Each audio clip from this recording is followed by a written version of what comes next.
Que o amor e a paz do nosso Senhor Jesus Cristo esteja com você.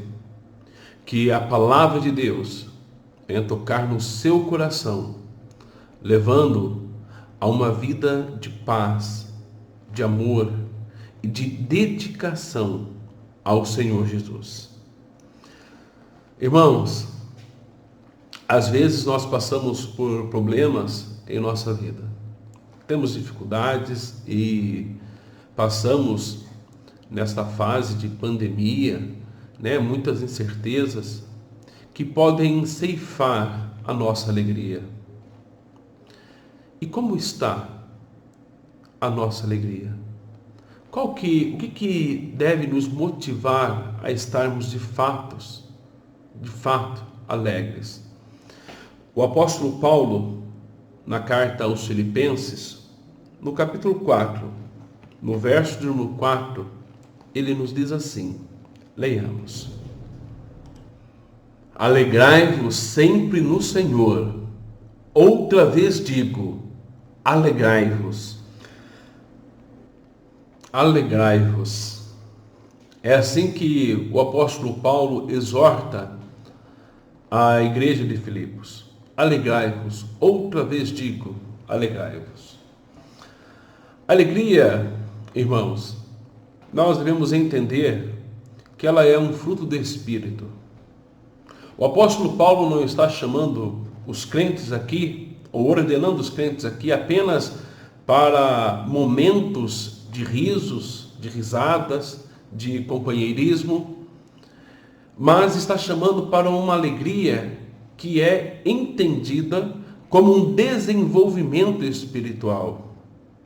É esse fruto produzido pelo Espírito Santo que nos leva a ter uma vida espiritual desenvolvida, atuante. Alegria, que é a convicção de que estamos diante de Deus, na presença de Deus, sob a atuação do Espírito Santo. Esta alegria que nos faz ter uma confiança firme em Deus, que nos dá alegria, que nos dá esse senso de bem-estar e que nos faz que vivamos satisfeitos com Deus, independente das circunstâncias externas.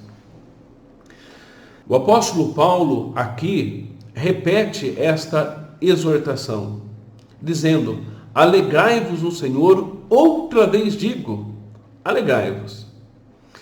Isto e esta repetição, ela se deu também de outros versículos, o capítulo 3, o capítulo 1, o capítulo 4, no verso 1, tem vários versículos que nos mostram que Paulo já estava orientando os filipenses a se alegrarem no Senhor. Mas isto mostra que a realidade da alegria para os filipenses não era uma coisa fácil. A situação estava difícil para eles. A igreja de Filipos estava passando por uma série de perseguições, e essas perseguições causavam muito dano para essas pessoas, dano financeiro, físico e emocional, tudo isto decorrente por causa da fé que eles tinham no Senhor Jesus Cristo. E agora o apóstolo Paulo fala que em meio das perseguições, em meio das dificuldades, em meio dos problemas, eles ainda deveriam ser alegres. Por quê? Porque a alegria, irmãos, não é apenas um sentimento, não é apenas gargalhadas, não é apenas só ficar sorrindo. Tem pessoas que são assim e são muito infelizes. Mas a felicidade lá no fundo é um verdadeiro conhecimento de Deus. A verdadeira felicidade, ela só é alcançada quando nós conhecemos verdadeiramente ao Senhor. E quando conhecemos ao Senhor, não importam as circunstâncias que nós passamos, nós estaremos satisfeitos com Ele. É claro que o mundo, ele nos coloca em situações em que ficamos tristes. Nós temos ao nosso redor as doenças, a morte, né? E que ninguém fica feliz com isso. A miséria, tanta miséria. Nós não podemos ficar, e muitas vezes não ficamos tão felizes com as pessoas ao nosso redor, porque as pessoas às vezes falham, né? Podem mudar e muitas vezes nos machucam e quantas vezes nos decepcionam. Mas o que nós observamos é que o apóstolo Paulo fala: alegrai-vos no Senhor. Não é na situação que você está vivendo, não é pelas dificuldades que você está passando, não é pelas decepções que as pessoas te trouxeram, mas é para você alegrar-se no Senhor, conhecer o Senhor e alegrar-se nele, viver para Ele, colocar a sua vida diante dele. E nós vemos que realmente o conhecimento de Deus é a chave da nossa alegria. O Salmo de número 1, no versículo 1, 2 e 3, ele fala que da felicidade do homem, que não anda segundo o conselho dos ímpios, mas que a sua alegria está em meditar na palavra de Deus, em conhecer a palavra de Deus, em viver por ela. Ou seja, o conhecimento de Deus nos faz felizes. Nós observamos os apóstolos, quando estavam presos e sofrendo, eles se alegravam no Senhor. Nós temos lá em Atos, no capítulo 5, verso 41, falando o seguinte, que eles ficaram felizes por terem sido considerados dignos de sofrer por amor de Cristo. Ou seja, vemos que a felicidade está no fato de nós conhecermos a Deus. E mesmo que soframos, nós estamos felizes porque estamos diante do Senhor. O conhecimento verdadeiro de Deus nos faz felizes, independente das circunstâncias. Nós temos outros motivos, como crentes, para nos alegrarmos em Deus. A alegria da nossa redenção. Somos salvos. Fomos salvos.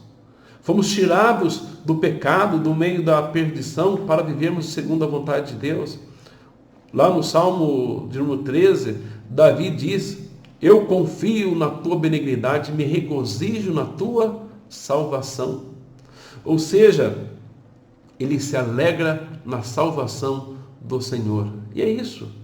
Nós devemos nos alegrar por Deus ter nos tirado das trevas e ter salvado as nossas vidas e ter nos dado um lugar de herança junto aos céus com Cristo Jesus. Outra razão para nós estarmos alegres é que Deus, ele promete suprir as nossas necessidades. É interessante que as nossas necessidades, não os nossos desejos. As nossas necessidades são supridas. Aqui no capítulo 4 mesmo de Filipenses, no verso de 19, diz: e o meu Deus, segundo a riqueza da sua glória, há de suprir em Cristo Jesus cada uma das vossas necessidades. E Jesus diz lá em Mateus capítulo 6, né, que quanto a roupa, o alimento, assim, Deus dá para as aves do céu, não vai, e para a flor do campo, não vai dar para nós, que somos mais importantes, e ainda nos fala que somos homens e mulheres de pequena fé. O que nós vemos, irmãos? Que Deus, ele nos suprirá as nossas necessidades. E se nós temos algum outro motivo para servir ao Senhor, é também o de poder servi-lo. Paulo, ele demonstra a sua alegria em poder servir ao Senhor, em colocar-se diante do Senhor. Ele fala no capítulo 1, verso 21 de Filipenses, que para mim o viver é Cristo e o morrer é lucro. Por que o morrer é lucro? Porque ele confia no Senhor. Ele sabe que a sua vida aqui é passageira e o seu destino realmente é o céu. E para ele está feliz em servir ao Senhor, mesmo que morra. Por quê?